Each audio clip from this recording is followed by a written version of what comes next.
Yo, I'm Toycat, and behind me in dark green are all of the countries where the United States has admitted some amount of involvement in regime change or in election interference. This is a fascinating map, but I also don't love to talk about it too much because election interference is very real, but people also like to use it as the big boogeyman to explain why political results they don't like end up happening. But the truth is, especially in the US, there are two halves of the country that don't understand any amount of why the other half votes the way they do. But what's interesting this time around is the US has become more and more a recipient of election interference, as you'll be somewhat familiar, and in 2024 we have the interesting case where Iran is out there trying to and actively spending money on undercutting the Trump campaign, while Russia is doing the exact opposite. We have the fun situation where different major, I guess maybe you could say enemies of the US, or different major powers in the world want exactly opposite things from the United States election, and this is something which is far less true for other countries, but the US president does affect the entire world more and more as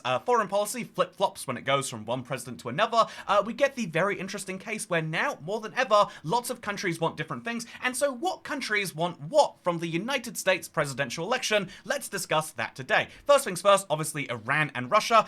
The simple way that Iran puts it is that they're, because obviously this is something that has been, it comes from the Office of Director of National Intelligence, but basically Tehran wants the idea of having essentially a reflection of its desire not to worsen tensions with the United States, and Iran is opposing the candidate that Iran's leader consider would increase those tensions. They want the world and for Iran to slowly simmer things down and get back on good terms, whereas Russia wants the exact opposite. Russia wants the United States to be really focused on what's happening in the Middle East, because then they can focus less on what's happening in Ukraine. Basically, it has been commonly stated by both Russia and Ukraine that it would be probably a good, basically the United States and Trump have made multiple comments about how they would seek a peace deal, and so Zelensky, the leader of Ukraine, has basically said, yeah, Trump would really kind of be hard for us. This is something that we would really struggle with, but also he had to admit that he's not trying to interfere with the election. He's just trying to say, yeah, even though the UK's position is pretty consistent, the United States one might get a lot harder if a, say, isolationist gets in charge of the US. So Russia, therefore, wants the opposite. Russia thinks, oh, we can maybe win this war and take some of Ukraine if we just agree to some peace deal. If we appease the US domestically with one president over the other, then maybe we can get this done. And so their goal, just like in 2016 and 2024, is maybe the candidate that wants the least to do with foreign policy, because as far as every other country is concerned, domestic policy in the US doesn't matter. It is it's important, whatever's going on there, but the far more important thing, more than what is happening in the US, is what is happening with the US and your country. What is the US doing in Ukraine? What is the US doing in Russia? If you're Iran, what is the US doing over here and over here in Saudi Arabia? And what about Israel and Gaza? These are all sorts of interesting issues, and so I want to be clear one more time. I don't think that this is a whole thing of like, oh, if you support Gaza over Ukraine, then you're someone who supports Iran over Russia, because again, you can have your own preferences, but that is the thing that kind of it comes down to. There are big international wars, and the US can only commit to so many. By the way, China also is not explicitly getting on one side or the other. They are trying very hard to not influence the US presidential race.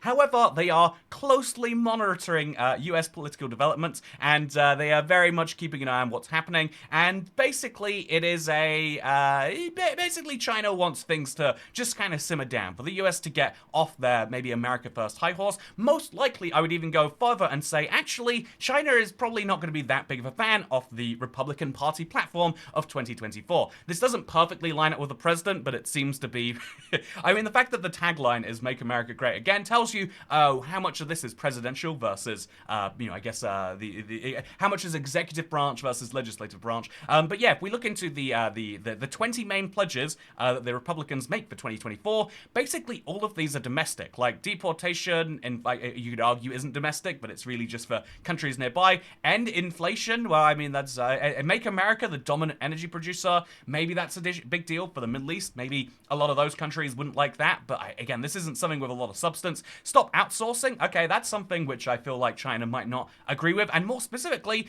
we've got prevent World War III as basically the only thing where they reference foreign policy. Something, I guess, besides deport pro-Hamas radicals and make college campuses safe and patriotic again. Isn't it crazy that this is included in the same point? Like, the point here is to say is, one, it's fun that this is all capped, but also two, is the fact that, yeah, basically the only major point is they want peace in the world, world, but they're not very specific about how they want peace in the world, which is something which causes a lot of concern for other countries. Because if you are another country and your entire existence relies on a war until another side eventually stops fighting you, having a peace deal be thrust onto you that maybe doesn't give you your territory back is something which you might find to be concerning. You might do. I don't know for sure. I'm not Ukrainian, of course. But what I can say is the fact that around the world, I would say the general sentiment outside of seemingly Russia, where their big goal seems to be that Trump has said a lot of pro-Russia things, and outside of a few countries in Europe which seem to have high support for Trump. So here is this is from 2019. So obviously when Trump was last president, it is a percent of people in a given country who have I guess confidence that the U.S. President Donald Trump would do the right thing regarding world affairs. There is India on his side. There's the Philippines on his side. He's praised the Philippines quite a bit. He's actually got most of the marginal countries around the world you probably need to care about on side, Kenya and Nigeria, and then just has a little bonus of Poland saying 51% and I think I might have named every single country in the survey. So the majority of countries would say, "Oh yeah, that president is maybe not going to do the perfect right thing for world affairs." But that is and the problem is when your country becomes world affairs, it becomes especially important to you. When Israel became world affairs, it was good for them that the world the majority of Western countries backed them. If Kenya is to become world affairs, they would like the US to back them rather than say, "Oh yeah, well just because your neighbor's invading you doesn't mean we care about it." And this is the kind of thing about the US acting as the world policeman. It means that now if they're going to continue going back and forth about whether they care about the world, it means that there are going to be different countries caring about in different amounts of places. And so I would suspect based on this that outside of Russia, maybe you could argue Israel and the Philippines, outside of a few select countries, most countries seem to be not as on board with Trump. And indeed, more specifically in 2020, the BBC did this really fun thing where they polled people in a bunch of countries for not just their view on America, even though when people said they had low confidence in America, they liked America. America is a good country, just led by someone with, we have low confidence in the ability to do something right. And so if you look at the opinion of Trump versus other world leaders, you can see that, again, in places that he is doing well, he does very well. Like in Russia, you can see that, I guess actually, in the Philippines, look at that. Everyone, they like every leader there, but they really like Trump. In Nigeria, they like every leader there, but they really like Trump. In Israel, they like all the leaders a little bit, but they really like the Trump. It's only in the Western world, in the traditional NATO allies, in the closest of countries to the US, that Trump does particularly poorly with. And so I would say most of the allies of the US are probably going to be fine because, again, public support in the US would back them. If Spain ever got involved in, if Russia decided to invade Spain, or I guess more realistically, we'd have to be like, okay, if Australia decides to invade, no, actually, we'll pick a non-first world country. We'll pick if Iran decides to invade Spain because they want a European base, the US would probably get on board with helping Spain out, even if they're in their, like isolationist arc. But at the exact same time, if you're on the edge of whether they'd like you or not, like Tunisia, if Tunisia was invaded, would the US mobilize their troops and do their thing to prevent that? That is something Tunisians seem to think no to. And so you can also see that Canada and the US also, Canada and Mexico also both are probably in the camp of more against Trump than for it. And so this, at this point, I think I should kind of come to the point of like, okay, so most countries, besides a handful, would prefer whatever isn't Trump over Trump, and around a handful of countries would prefer Trump over what isn't Trump because their view is that staying out is the thing that benefits them the most, or that they think that they benefit from being one of the countries that the US is particularly focused on. And so interesting, for example, Israel. It has much more traditional support on the right. A right-wing president can get a lot more done there than a left-wing one. So the majority of countries would probably prefer whoever the Democrats are going to pick as their candidate over whoever Trump is. I want to make the same comment in reverse, like whoever the Republicans pick. But, whoever is the Republican candidate is probably going to be favored in a fair few countries around the world, but not the majority. And at this point, I guess I should raise the point of like, well, okay, then does that mean that clearly one president is better than than the other. If you're living in the United States, should you pick one person over the other based on this? Honestly, I mean, if you're really invested in world politics and geopolitics and stuff, sure, maybe that is something that you can help decide the fate of the world on. But ultimately, the reason that this is such a big deal, the reason that so many countries have such a poor opinion of one US leader but not the other, is basically down to, because it's not the fact that the world is to the left of the US politically. That is not true. I would argue on a lot of social policies, the US is to the left of the world on many, many issues. But besides some of the more spicy ones there. But the thing that I would actually say is that the current right-leaning trend in the US, as you can see by all of the platform over there, is basically pushing away the world and saying America first. Why would we sign a deal that is beneficial to the US and another country when we could sign a deal that's really beneficial to the US and the other country will have to sign because, what are they going to do about it? There are lots of things that the US has done that have been not fully altruistic, but have been about building up their platform as the world policeman. And at this point, do you need to still have that? Or do you need to say that actually we've already done it? Let's focus on making things better for people. Let's start rebuilding our cities and make them safe, clean, and beautiful again. Strengthen and modernize the military, using the military to enforce that stuff. But basically, keeping the US's place in the world, but not having to actually go and interfere with other countries unless they offer the US something first. This is why Trump's rhetoric of forcing NATO countries to spend a certain amount is something which is popular in the US. They feel like that Europe is freeloading of their defense, and some of that is rightfully so. And so this is the real, it's not a right-left thing, it is a internationalist versus a domestic policy first thing. I think that the Democrats have moved further and further towards the idea of isolationism too. The US might one day fully go there, but the truth is it's not ever going to be actually isolationist. When a war breaks out, the US is no longer necessarily the first to act, but they are the big powerful country that you want on your side.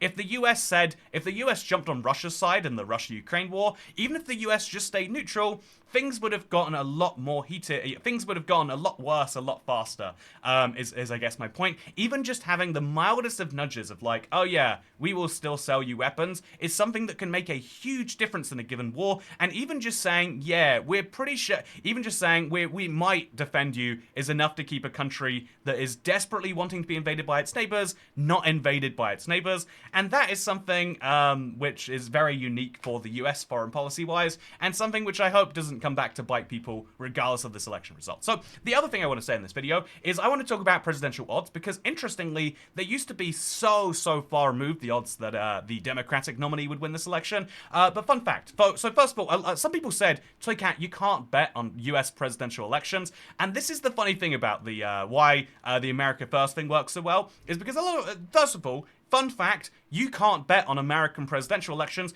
is a true law. Regulators do not allow sportsbooks to offer betting markets on the presidential election because it's against the public interest. However, that is an American commission on gambling, or it's actually on futures and commodities. But that is an American commission, and so what happens when someone is outside of the US? Fun fact, this is something I have to clarify so much on the internet. This is my rant right here about the US considering itself the center of the world. Because American companies are yeah, they're Americans and they're non-Americans, two equal groups in the world, I have to sign a tax form every single year for every single American company that I earn any amount of money with that says, oh yeah, I'm not American, just so you know. But I have to clarify that I'm not a US born, then that I'm not a US citizen or resident, and then I have to clarify oh yeah, here is my residency. Nowhere else in the world asks for those. When I get paid from a German company or an Irish company, they just send the money. They just say, here you go, buddy. It's in your account now. But Americans are oh, I want you to confirm that you don't owe any federal tax on this. And it's of course I don't. I'm literally in another country. This bank account was registered to the UK. My address is in the UK. You have my citizenship. Why would you ask for this every single year? And that's my petty little thing. But fun fact, this is because the United Kingdom is a separate jurisdiction. If we want to, we can say that any of the US rights you might have heard of, the right to free speech or the right to bear arms. Both of those are not rights in the UK, as an example, for better or for worse, about either one of those you want to care about. And so one of the things that that is very interesting about the UK is that we don't have to follow laws in the US, and so we can bet on the US presidential election. And so currently, Donald Trump is at 11 to 17 to win, it looks like. Again, over that's your best odds, and the best odds for Kamala Harris are now 7 to 5, meaning that now people are just about starting to come around to the idea that actually Kamala Harris is getting close to, not the favorite, a lot of people will say it's the favorite, but getting closer and closer to becoming the favorite, which is interesting. I want to see how this one's going to develop. Oh, I'll have to let you know, because one of the things that I've been following is, like, I'm fascinated by how much Americans spend on their elections. It is a money, like, it's already $1 per person raised for basically either candidate. Like, the amount of money spent is insane in the US, and so yeah, I'm following that closely. Okay, I'll let you know how the money thing's going, because it seems like Kamala Harris is going to outspend Trump. Is that the important thing? Should that be the important thing? I'm not gonna. I guess I'm not gonna answer that today. But instead, what I'm gonna say is, fun fact: in the UK next Conservative leader election, it looks like there is a favourite emerging, which is very, very, very fascinating in its own level. I think it's fascinating in its own way. Maybe you do too. European politics is way less fun, by the way. But you know what is fun? You know, I feel like I want to vote on anyone but this person. That would be if I could make that bet, I would. I think that's the smart money right now, is bet on anyone but the favorite, because that's always who wins. Speaking of always who wins, yeah, I am following the US election from a foreign perspective, with a little bit of like, oh yeah, I think at this point there is not a big enough difference as to who is going to help or hurt or hinder the UK as much, and the world, and I think especially if you look at the way most countries are going, they are starting to more and more consider, like, yeah, actually, if the US is gonna be unstable and flip back and forth, maybe we should change our mind about how long we commit to that for, which actually might be in the US's best interest too. That's the crazy thing. As a British person, I'm like, yeah, actually, clearly, if there was to be another situation involving another country, maybe at that point we couldn't trust the US to be on our side, and maybe we'd have to be fully doing it ourselves, as happened the last time. Fun fact. But yeah, anyway, the fun fact, with that said, for now, I just want you to know that regardless of who you support in the US presidential election, if it's one of the two major candidates, then you're helping Iran or you're helping Russia. So, you know, if you vote for either of these people, if you vote for Michael Martin or Mayred McGuinness, you're basically committing a terrible war crime. But yeah, regardless of which of these guys you vote for, you should feel terrible about it. Yeah, that's good. Thank you for watching. Second channel, don't care. Goodbye.